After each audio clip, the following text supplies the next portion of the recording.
Good evening everyone, this is Manjeet Rawat, your online instructor and welcome to my YouTube class. आज हम बात करने वाले हैं उन सभी के लिए जिन्होंने अभी रिसेंटली अपना ग्रेजुएशन, टेक्निकल ग्रेजुएशन कंप्लीट किया है, चाहे वो आपने बीएससी कंप्लीट किया हो, कंप्यूटर हार्डवेयर नेटवर्किंग में डिप्लोमा कंप्लीट किया है, या फिर आपने बीटेक कंप्लीट किया है, right. And now you are planning to like be the part of IT industry. तो in this video I am going to guide you everything, जो भी मेरा एक्सपीरियंस है पर्सनल और जो भी करंट डिमांड है मार्केट की आईटी इंडस्ट्री की, वो सारा कुछ हम आपके साथ शेयर करने वाले हैं, right. And just wanted to add one more point, क्योंकि आज की डेट में we have access of internet 24/7, 2 GB से लेकर के 4 GB डेली बेसिस पे हमें डेटा मिल जाता है। तो एक्सप्लोर करने के लिए बहुत सारी चीजें हैं, बट ज्यादातर टाइम हम जो लगाते हैं अपना ये 2 GB 4 GB डेटा का कंज्यूम करने में, वो हम रील्स में लगाते हैं, ठीक है। तो रील्स में क्या होता है, like you are getting a lots of ads as well. आप यूट्यूब की रील्स देख रहे हो, इंस्टाग्राम की रील देख रहे हो, या फिर लिंक्डइन पे भी रील का ऑप्शन आ गया है, फेसबुक पे भी रील का ऑप्शन आ गया है। तो जहां भी whatever source that you are currently using to like as watch your reels, आपको एक ऐड बहुत ज्यादा देखने को मिल रही होगी कि आप हमारी मास्टर क्लास ज्वाइन करके 10 आवर का कंटेंट कवर करके, या फिर 3 घंटे की क्लास ज्वाइन करके आपकी सैलरी जो है 40 लाख पर एनम हो जाएगी या 60 लाख पर एनम हो जाएगी। So as per my experience, just wanted to clear, ऐसा कोई शॉर्टकट नहीं है आईटी इंडस्ट्री में कि जो आपको 1 महीने, 2 महीने, 3 महीने और 6 महीने, इवन साल भर के अंदर 50 से 60 लाख का पैकेज दे सके, which is unbelievable and which is not possible. किसी भी एंगल से पॉसिबल है ही नहीं है। आप कुछ भी कर लो, राइट। 1 साल के बाद अपने आप को जस्टिफाइड नहीं कर पाओगे। 1 साल के अंदर आप उतनी नॉलेज गेन नहीं कर पाओगे। नॉलेज गेन भी कर लिया तो उसको प्रैक्टिकली इंप्लीमेंट नहीं कर पाओगे। कंपनी आपको बिना स्किल्स के, बिना प्रैक्टिकल के 50 से 60 लाख क्यों देगी? या तो आपके पास मल्टीपल स्किल्स हो, और मल्टीपल स्किल्स को आने में बहुत ज्यादा टाइम लगता है। 8 से 10 साल निकल जाते हैं लोगों को मल्टीपल टेक्नोलॉजीज को ग्रैब करने में, मल्टीपल टेक्नोलॉजीज के प्रैक्टिकली इंप्लीमेंट करने में। आपको नेटवर्किंग भी आती है, आपको सीसीएनए भी आता है, आपको क्लाउड भी आता है, वर्चुअलाइजेशन भी आता है, ऑटोमेशन भी आता है, एआई भी आता है। एक दिन में नहीं आएगा ना ये। You have to give time and you should make your own road map for learning. आज की जो वीडियो है ना, इसमें मैंने जो मेरा एक्सपीरियंस है उसको सबको कंप्लीट करके इस वीडियो में मैंने मेंशन किया है। And let me tell you about the exact path. बाकी चीजें भूल जाओ आप।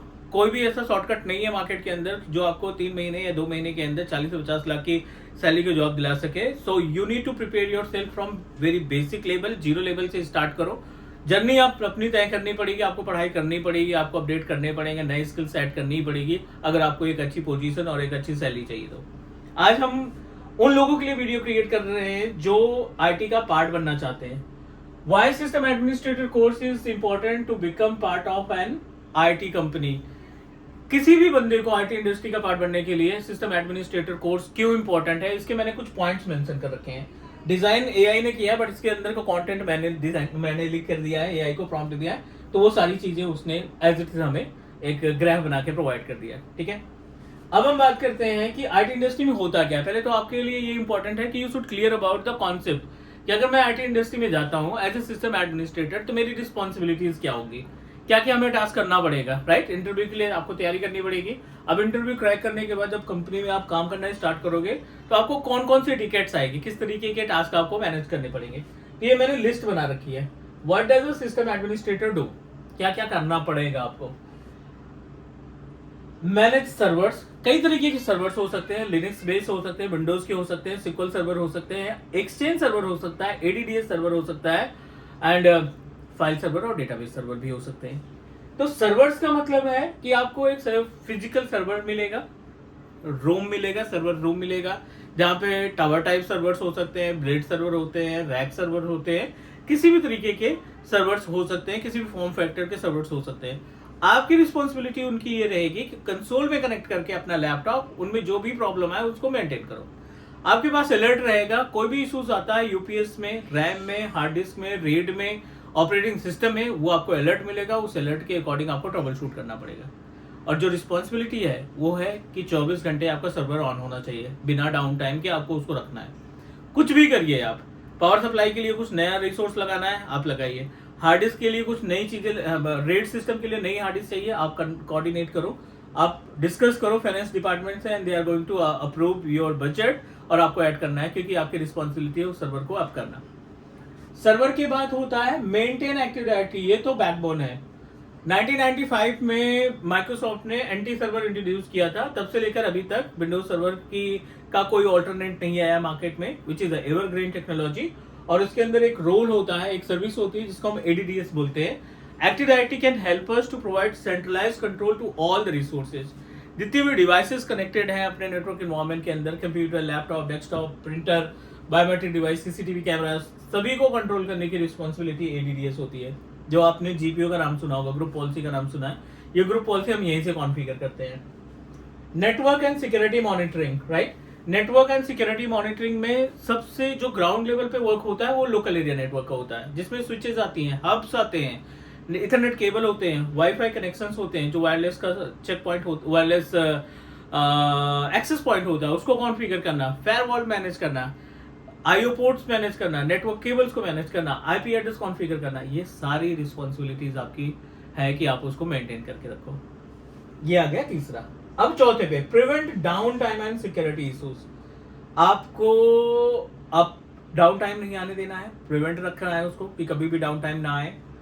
सिक्योरिटी इश्यूज, बहुत सारे फिशिंग वाले ईमेल, स्पूफिंग वाले ईमेल, या फिर बहुत सारे अटैक्स होते हैं, तो उनसे आप अपने एनवायरनमेंट को प्रोटेक्ट करके रखोगे। कई मेथड है, हार्डवेयर के थ्रू आप प्रोटेक्ट कर सकते हो, एंटीवायरस के थ्रू प्रोटेक्ट कर सकते हो, क्लाउड के थ्रू प्रोटेक्ट कर सकते हो। whatever method that you want to use, you are open to use, but आपका environment सिक्योर होना चाहिए। फिर आता है बैकअप एंड डिजास्टर रिकवरी, जिसमें आप अपनी सर्विसेज का बैकअप कॉन्फ़िगर करोगे। तो अभी थोड़ा सा क्लाउड आने के बाद से चांसेस कम हो गए हैं डेटा लॉस के, क्योंकि हर एक अकाउंट पे आपको वन ड्राइव मिलता है 2 TB का, और वो आपका जो डेटा है, जो मेन डेटा है डेस्कटॉप का, डाउनलोड का, डॉक्यूमेंट्स का, तो वो डेटा हम सिंक्रोनाइज करते जाते हैं वन ड्राइव पे, तो जिससे हमारे डेटा एटलीस्ट बच जाते हैं। ओएस फॉर्मेट भी हो जाएगा, कोई फर्क नहीं, हम अपनी वन ड्राइव फिर से सिंक कर लेंगे और हमारा डेटा रिवर्ट बैक हो जाएगा। क्लाउड सर्विसेज, एक क्लाउड सर्विसेज आपको इंप्लीमेंट करना पड़ेगा, क्योंकि अगर आप अभी से स्टार्टिंग कर रहे हो, अपनी तैयारी स्टार्ट कर रहे हो आईटी का पार्ट बनने के लिए, तो आने वाले टाइम पे डेफिनेटली चीज़ें चेंज होंगी। क्लाउड जो है, जो क्लाउड के सर्विसेज हैं उनका परसेंटेज बढ़ जाएगा, ऑन प्रोमाइसेस का परसेंटेज घट जाएगा, तो क्लाउड पे भी आपको फोकस रखना है, ठीक है। ये तैयारी करने के बाद अब कंपनीज नीड सिस्टम एडमिनिस्ट्रेटर, किस लिए, right, why companies need system administrator. तो ensure IT system run smoothly, कितना भी क्लाउड आ जाए, वर्चुअलाइजेशन आ जाए, एआई आ जाए, या कोई भी नई टेक्नोलॉजी आ जाए, बंदा लैपटॉप तो लेकर जाएगा ही ऑफिस, या डेस्कटॉप उसको असाइन करना ही पड़ेगा, और वो फिजिकली होगा। अगर हम क्लाउड पे सर्वर इंप्लीमेंट कर रखे हैं, बट उसको एक्सेस करने के लिए, उसका जीयूआई एक्सेस करने के लिए तो एक लैपटॉप या डेस्कटॉप हमारे पास होना चाहिए। तो ये एवरग्रीन है, ये कभी नहीं खत्म होगा, कितनी भी टेक्नोलॉजी बढ़ जाए, सिस्टम एडमिनिस्ट्रेटर की जॉब हमेशा रहेगी। हाँ, but just wanted to add one truth about the system administrator. इसमें ना एक लिमिट है, जो सैलरी की लिमिट है, राइट, कि अगर आप अपनी जर्नी स्टार्ट कर रहे हो 4.8 से, लाइक 5 लाख पर एनएम से, या 6 लाख पर एनएम से, 40 से 45 हज़ार पर मंथ, तो इसकी एक लिमिट है कि ये अंडर 10 रहेगी, कितना भी एक्सपीरियंस हो जाए आपके पास। अगर आप काम कर रहे हो सिर्फ सिस्टम एडमिनिस्ट्रेटर से रिलेटेड, नेटवर्किंग से रिलेटेड, हार्डवेयर से रिलेटेड और सर्वर मैनेजमेंट से रिलेटेड, बहुत मुश्किल होता है 10 लाख के ऊपर सैलरी हमारी जाए, है ना। क्यों नहीं जाती, उसके बहुत सारी reason that we discuss later, but अभी एंट्री के लिए हम ये कर सकते हैं। Prevent downtime and security issues, ये हम बात कर चुके हैं। सपोर्ट बिजनेस ऑपरेशंस, जो भी क्लाइंट है हमारे पास, उनको जो भी सपोर्ट चाहिए, लाइक किसी का टीम्स नहीं चल रहा है, किसी का एप्लीकेशंस नहीं रन कर रहे हैं, तो वो हम टेक केयर करेंगे। अब बात करते हैं कि स्किल्स की क्या क्या लर्न करना पड़ेगा। Windows server, active directory, network management, Microsoft 365 and Azure, बोला था कि क्लाउड ऐड होगा, वर्चुअलाइजेशन एंड पावर सेल, ये आज की डिमांड है। अगर यही 10 साल पहले हम सेम प्रोफाइल के लिए लर्न करते ना, तो ये 1 2 3 4 ये 4 पॉइंट की रिक्वायरमेंट नहीं होती। आपको सिर्फ ये चाहिए, Windows server, active directory, network management, ये 10 साल पहले की बात कर रहे हैं। बट अभी की जो डिमांड है ना, क्लाउड तो आएगा हर जगह पे, ऑटोमेशन तो आएगा हर जगह पे, मेलिंग सर्विसेज को 365 के थ्रू आपको मैनेज करना ही पड़ेगा। कितना भी आप अपने आप को स्टार्ट कर रहे हो आईटी में, एंट्री के लिए आप अपने आप को तैयार कर रहे हो, आपको एंट्री में ही 365 पढ़ना पड़ेगा। चलिए अब बात करते हैं सैलरी का। ये एआई ने फाइंड करके दिया है, बट मेरे एक्सपीरियंस से जो मैंने कंपनी के लिए इंटरव्यूज लिए हैं, कई सारे कंपनीज के लिए मैंने इंटरव्यू लिया है, तो उसमें जो मतलब आस्क होती है क्लाइंट की, स्टार्टिंग 4.80 4,80,000 पर एनम से स्टार्टिंग होती है, और उनकी जो लिमिट जाती है वो 8,50,000 8,60,000 के आसपास जाती है। ठीक है, ये एक्सपीरियंस के ऊपर डिपेंड करता है, बट हाँ ठीक है, 15 लाख तक जा सकता है अगर आपने 365 और पावर सेल को थोड़ा सा ज्यादा प्रायोरिटी दे दी, तो आपने चीजों को ऑटोमेशन मैनेज कर लिया तो। So this is all about. अब ये तो हो गया पाथ, रोड मैप हो गया। आई होप कि आपको समझ में भी आ गया होगा कि रोड मैप कैसे हमें फॉलो करना है। अब तैयारी कैसे करेंगे? फ्री ऑफ कॉस्ट कंटेंट हमने अपने यूट्यूब चैनल पे डाल रखा है, how to become system administrator in 2022 या 2024, और how to become system administrator in 2026।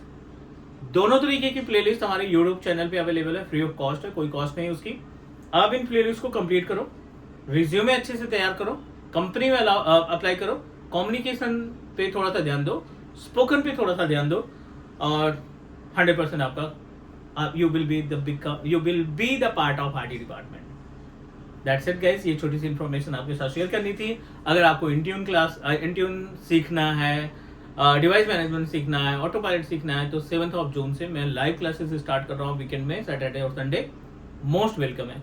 Multiple IT professionals already उसमें एनरोल हो चुके हैं। अगर आपको लगता है कि नहीं मुझे भी सीखना चाहिए इंट्यून, तो मोस्ट वेलकम है। 7 जून के लिए एनरोलमेंट ओपन है। आज के लिए इतना ही, मिलते हैं अगली क्लास में। Bye, take care, do subscribe your own Teach Me Cloud YouTube channel.